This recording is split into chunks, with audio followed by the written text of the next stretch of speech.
हे यहोवा, मेरी प्रार्थना सुन, मेरी दुहाई तुझ तक पहुँचे। शुक्रवार 12 मई 2023। आज के मनन के लिए मैंने आप ही के लिए चुना है भजन संहिता अध्याय 44 और उसका 3रा वाक्य। क्योंकि वे ना तो अपनी तलवार के बल से इस देश के अधिकारी हुए और न अपने बहुबल से, परंतु तेरा दाहिना हाथ और तेरी भुजा और तेरे प्रसन्न मुख के कारण जयवंत हुए, क्योंकि तू उनको चाहता था। आपका दिन आशीषित हो। हम जो भी हासिल करते हैं या जीतते हैं वो हमारी सामर्थ्य या हमारी ताकत की वजह से नहीं है, ये उसकी ताकत है और उसकी खुशी।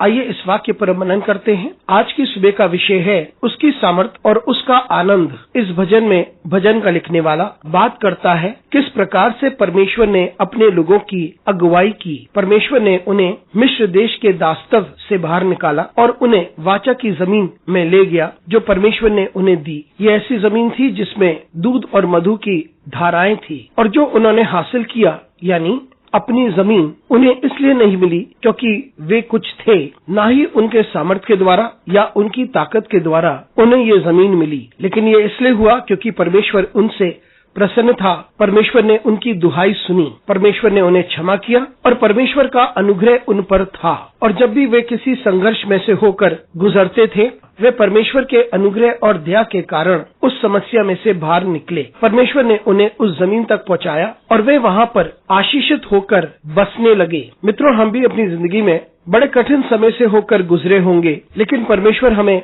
आशीषित करता है। और जिस कठिन समय से हम होकर गुजरे हैं उसके लिए परमेश्वर हमें आशीषित करता है। जब हम कुछ हासिल करते हैं और हमें कुछ मिलता है, तब हमें ये बात समझनी चाहिए कि ये हमारी भलाई के कारण नहीं है, ना ही हमने ये सारी चीजें अपनी ताकत से, अपनी काबिलियत से या अपनी बुद्धि के कारण हासिल किया है। नहीं, हमें ये समझना चाहिए कि हमारे पास जो कुछ है, हम जो कुछ कमाते हैं और जो कुछ हमें मिलता है और जो भी फायदा हमें होता है वह इसलिए है क्योंकि परमेश्वर सामर्थी है और वह हमसे आनंदित होता है। वे दया और अनुग्रह से परिपूर्ण है और वे हमारे लिए प्रयोजन करता है। वो हमें आशीषित करता है और हमें उस जगह तक पहुंचाता है जहां हमें पहुंचना है और हम विजयी होते हैं। हमारे पास जो कुछ है और हम जो कुछ हैं वे परमेश्वर की ओर से है, उसके अनुग्रह के द्वारा है। तो भजन संहिता का ये वाक्य हमें स्मरण दिलाए जो हमसे कहता है कि ये उनकी तलवार नहीं थी, ना ही उनकी भुजाएं थी, ना ही उनकी ताकत थी,